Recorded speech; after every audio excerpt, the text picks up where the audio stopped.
Hi friends, स्वागत है आपका रैंक गुरु चैनल के अंदर। तो देखो ये रहा आरडीएसओ का रिप्लाई आ चुका है आज भाई मेल का। ये जो मेल किया गया था वो 2 तारीख के अंदर किया गया था, 2/10/2025 को। तो देखो ये 2/10/2025 को मेल किया गया है और आरडीएसओ ने इसका रिप्लाई दे दिया है। देखो 2/10 को ये मेल किया गया था और उसके बाद में जो इसका रिप्लाई निकल के आया वही वो आज निकल के आया 6 तारीख को। अब इसमें जो बातें बोली गई हैं उन्होंने काफ़ी सारे पॉइंट रखे हैं। देखो वो सब चीज़ को क्लेरिफाई करते हैं। उन्होंने ये रिप्लाई दिया है आरडीएसओ की तरफ से, भाई ये रिप्लाई आया है। उनका क्या मानना है क्या नहीं मानना, इस चीज़ को मैं आपको बिल्कुल क्लियरली समझा देता हूँ हिंदी के वर्डों में। तो जो क्या क्या बातें उन्होंने बोली हैं सारी पूरी डिटेल में समझा देता हूँ। दीपक कुमार भाई ने ये जो लगाई थी वो लगाई थी आरटीआई। तो ठीक है, इसका जो है बिल्कुल मीन्स क्या है इसको मैं आपको समझा देता हूँ। देखो आरटीआई का ये क्या कहना है उनका। देखो तो आरडीएसओ को कहना है कि आरडीएसओ ने कहा है कि किसी के पास किसी भी उम्मीदवार के इंडिविजुअल एप्टीट्यूड टेस्ट यानी फिजिकोलॉजिस्ट टेस्ट के नंबर या डिटेल्स नहीं होते हैं। देखो उनके पास में किसी के भी जो नंबर हैं, उनके कितने मार्क्स बने हैं, ना उनके पास में कोई डिटेल होती है इस चीज़ की, तो कुछ नहीं होता है भाई उनके पास में। ये रेलवे रिक्वायरमेंट बोर्ड या नोडल आरआरबी के पास होती है, इसलिए आपको वहीं से जानकारी मिलेगी। तो उन्होंने साफ साफ कह दिया है कि भाई हमारे पास में ऐसा कुछ डाटा नहीं है, कोई नंबर वगैरह की डिटेल्स नहीं है हमारे पास में।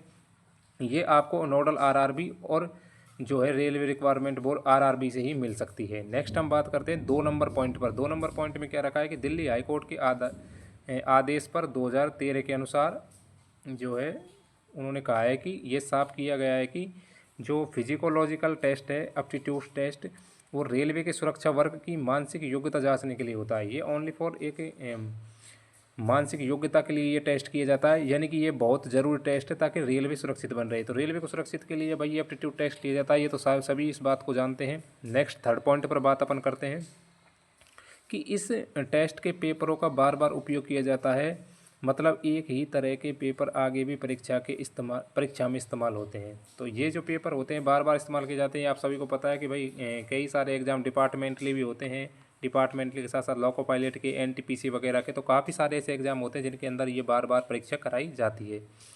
उसके बाद 4 नंबर पॉइंट में जो इन्होंने कहा है कि इसलिए अगर टेस्ट का कंटेंट प्रश्न या आंसर की किसी को भी दे दिया जाता है, इन्होंने कहना है कि भाई अगर प्रश्न या फिर आंसर की अगर किसी को भी ये दे देते हैं तो भविष्य में परीक्षा की सुरक्षा खत्म हो जाएगी। इसलिए जो नोडल आरआरबी है उसने मना कर दिया है कि अगर हम भविष्य के आज आपको ये प्रश्न और आंसर की अगर दे देते हैं तो भविष्य में जो है इसका जो है परीक्षा की जो सुरक्षा है वो बिल्कुल ख़त्म हो जाएगी। फिर तो हर कोई कैंडिडेट इस चीज़ को मांगने लगेगा। तो इसलिए भाई जो आरडीएसओ है उसने बिल्कुल क्लियरली मना कर दिया है कि भाई हमारे पास में ऐसा कुछ डाटा नहीं है, आप जाइए और आरआरबी से ये चीज़ मांगिए और नोडल एजेंसी से मांगिए।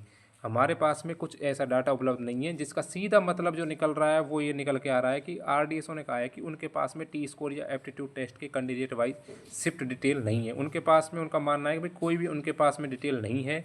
ये आरआरबी जो जानकारी है आरआरबी या फिर नोडल आरआरबी के पास ही आपको मिल सकती है।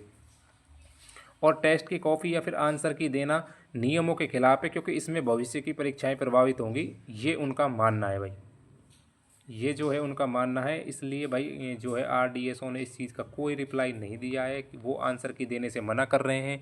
वो इस चीज़ का आंसर नहीं दे सकते हैं। अगर आंसर दे सकता है तो आरआरबी दे सकता है और एक नोडल आरआरबी दे सकता है। तो जय हिंद फ्रेंड्स, यही थी आज की जो आरटीआई का रिप्लाई था। वो इसी ने कहा है भाई जो है आरडीएसओ ने वो तो बिल्कुल क्लियरली मना कर दिया है इस चीज़ के लिए कि उनके पास में कोई आंसर की कोई डेटा नहीं है। अब जो डेटा निकल के आएगा वो देगी ओनली फॉर आरडीएसओ और सॉरी आरआरबी और नोडल आरआरबी, इनके पास में वो डेटा आपको मिल सकता है। तो धन्यवाद फ्रेंड्स।